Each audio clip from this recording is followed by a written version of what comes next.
Notwithstanding China's reservations, India on Thursday maintained that the current border standoff in the Doklam would be resolved diplomatically as it has solved all its disputes with Beijing in the past using diplomatic channels. External Affairs Ministry spokesperson Gopal Bakle said diplomatic channels were available to the two countries that would continue to be used. He referred to a conversation between Prime Minister Narendra Modi and Chinese President Xi Jinping on sidelines of the G20 summit in Hamburg last week, where they spoke over a range of issues.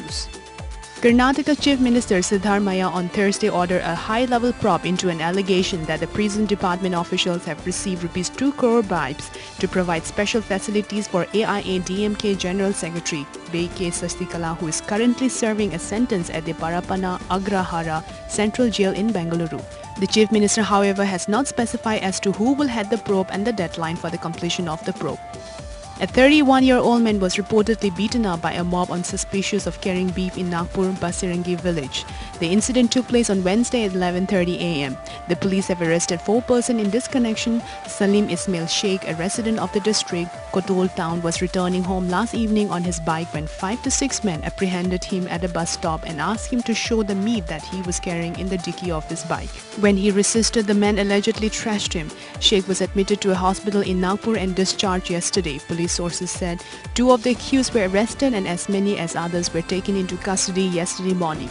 Pakistan on Thursday said it was studying a visa application of the mother of Kulbhushan Jadhav to meet him, who was sentenced to death by the military court on the charges of espionage and terrorism. India has requested Pakistan to allow Avantika Jadhav to meet her son. Pakistan is considering the Indian request for the grant of visa to the mother of Kulbhushan Jadhav.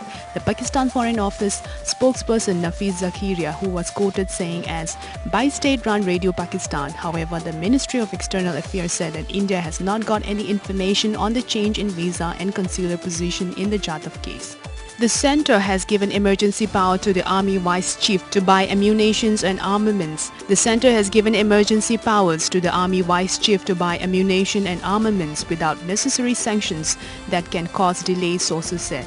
The move is expected to make the army self-reliant and cut bureaucrats' delay that can be a hindrance to enhancing military firepower, critic in a short war.